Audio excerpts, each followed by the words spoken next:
प्रिय छात्र एवं छात्राओं, मैं राम धीरज अपने आरडी हिंदी लेक्चर में आप लोगों का हार्दिक स्वागत करता हूं। आज से हम लोग भारतेंदु हरिश्चंद्र की कविता यमुना छवि का अध्ययन करेंगे। छवि का अर्थ होता है शोभा या सुंदरता, अतः यमुना छवि का अर्थ है यमुना नदी की शोभा या सुंदरता। प्रस्तुत कविता भारतेंदु हरिश्चंद्र की चंद्रावली नाटिका से उद्धृत है। इस कविता में कवि ने यमुना नदी के प्रकृति के रम्य रूपों को आलंबन रूप में चित्रित किया है। कवि को यमुना तट की संपूर्ण प्रकृति श्याममय दिखाई पड़ती है।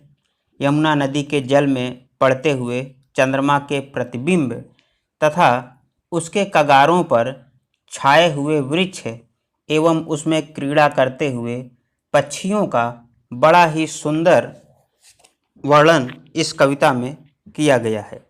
तो आइए इसका हम पहला पद देखते हैं। तरनि तनुजा तट तमाल तरुवर बहुछाए, झुके कूलसों जल परसन हित मनहु सुहाए। तरनि, तरनि का अर्थ है सूर्य और तनुजा, तनुजा का अर्थ है पुत्री, अतः तरनि तनुजा का अर्थ हुआ सूर्य की पुत्री अर्थात यमुना। तट, तट का मतलब किनारे पर।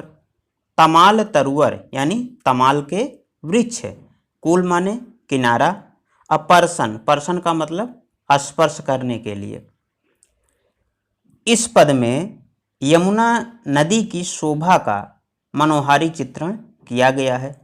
ललिता नामक एक गोपी यमुना की छवि का वर्णन करती हुई कहती है कि सूर्य की पुत्री यमुना नदी के किनारे तमाल के बहुत से वृक्ष छाए हुए हैं। वे किनारे से जल की ओर झुके हुए ऐसे प्रतीत हो रहे हैं मानो वे पवित्र यमुना नदी के जल को स्पर्श करना चाहते हों।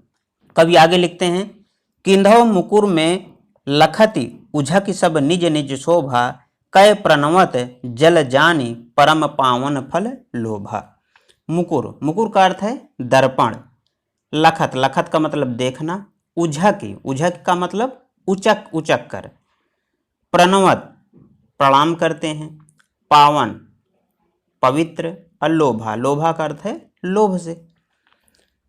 अथवा ऐसा प्रतीत होता है कि वे तमाल के वृक्ष जल रूपी दर्पण में उचक उचक कर अपनी अपनी शोभा या सुंदरता को निहार रहे हों। अथवा ऐसा प्रतीत होता है मानो वे वृक्ष पुण्य फल को प्राप्त करने के लोभ से यमुना जल को परम पवित्र मानकर प्रणाम कर रहे हैं। कवि आगे कहते हैं, मनु आतप वारन तीर को सिमट सबय छाए रहत, के हरि सेवा हित नय रहे, निरखी नयन मन सुख लहत। आतप, आतप का अर्थ है ताप अर्थात सूर्य की गर्मी। वारन, वारन का मतलब रोकने के लिए। तीर, तीर का अर्थ है तट या किनारा। नय रहे, नय रहे का मतलब झुक रहे हैं। निरख, निरख मतलब देखकर। और लहत, लहत का अर्थ है प्राप्त करना।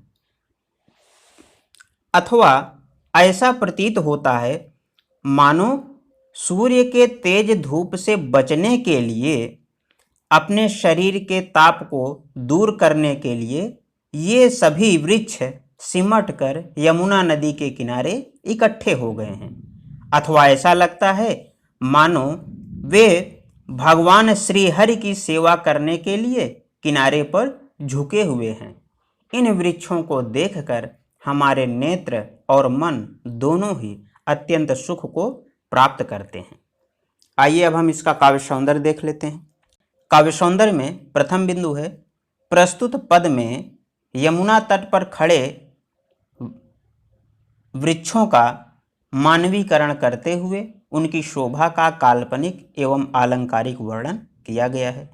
भाषा, भाषा इसकी ब्रज भाषा है। अलंकार, अलंकार में तरनि तनुजा तट तमाल तरुवर बहुछाए, इस पंक्ति में अनुप्रास अलंकार है। अनुप्रास के 5 भेद होते हैं, उनमें से इसमें वृत्त्यानुप्रास अलंकार है। झुके कूल सो जल परसन हित मनहु सुहाए, तथा मनु आतप वारन तीर को, इन दोनों पंक्तियों में उत्प्रेक्षा अलंकार है। इसके अलावा तीसरी, चौथी तथा छठी पंक्ति में संदेह अलंकार है। छंद, छंद छप्पय छंद है और गुण, गुण में माधुर्य गुण है। तो अब हम इस पद्यांश पर आधारित प्रश्नों को देखते हैं। तो इस पद्यांश पर आधारित पहला प्रश्न है, पाठ का शीर्षक और कवि का नाम लिखिए। तो पाठ का शीर्षक है यमुना छवि और कवि का नाम है भारतेंदु हरिश्चंद्र। दूसरा प्रश्न है, कवि की दृष्टि में यमुना तीर पर वृक्ष क्यों छाए हुए हैं? तो इसका उत्तर है, कवि की दृष्टि में यमुना नदी के तीर पर छाए हुए वृक्ष यमुना के जल को स्पर्श करना चाहते हैं अथवा यमुना के जल रूपी दर्पण में अपनी शोभा देखना चाहते हैं, या पुण्य फल के प्राप्त करने के लोभ से उसे प्रणाम कर रहे हैं, अथवा सूर्य की गर्मी से बचने के लिए किनारे पर सिमट आए हैं, अथवा हरि की सेवा करने के लिए वहां झुके हुए हैं। तीसरा प्रश्न, तरनि तनुजा तट तमाल तरुवर बहु छाए में कौन सा अलंकार है? तो इस पंक्ति में अनुप्रास, वृत्त्यानुप्रास अलंकार है।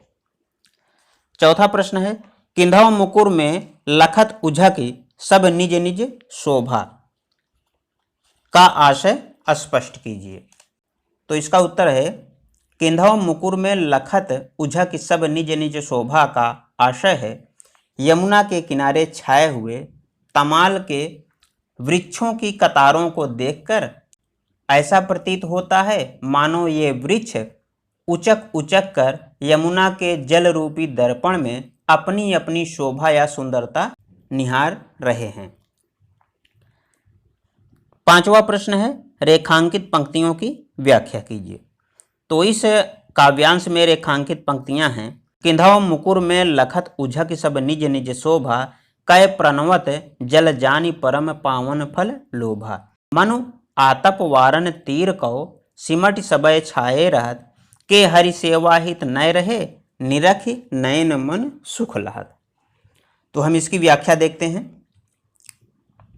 प्रस्तुत पद में यमुना नदी के किनारे छाए हुए तमाल के वृक्षों का मानवीकरण करते हुए कवि कह रहा है कि यमुना तट पर झूमते हुए ये वृक्ष ऐसे लग रहे हैं मानो वे यमुना के जल रूपी दर्पण में उचक उचक कर अपनी अपनी शोभा को निहार रहे हों, अथवा यमुना के जल को परम पवित्र मानकर पुण्य फल प्राप्त करने के लोभ में उसे झुककर प्रणाम कर रहे हैं, अथवा ऐसा लगता है मानो सूर्य के ताप से अत्यधिक व्याकुल होकर गर्मी से बचने के लिए ये सारे वृक्ष यमुना नदी के किनारे जल के समीप सिमट आए हैं, अथवा ऐसा लगता है मानो यमुना जल में निवास करने वाले हरि की सेवा के लिए ये सारे वृक्ष किनारे पर झुके हुए हैं, जिन्हें देखकर हमारे नेत्रों और हमारे मन को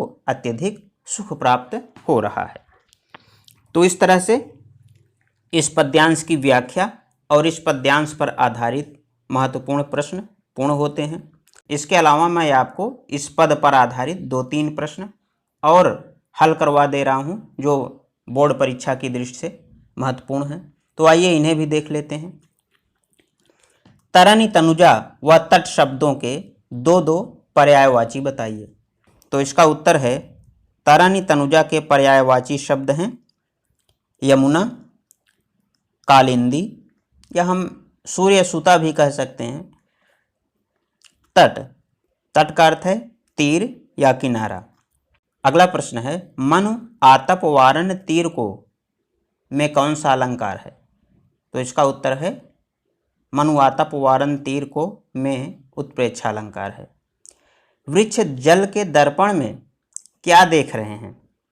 वृक्ष जल के दर्पण में अपनी अपनी शोभा को निहार रहे हैं या देख रहे हैं। तो इस प्रकार हमारा यह पद पूर्ण होता है। आशा है यह वीडियो आपको अच्छा लगा होगा। धन्यवाद।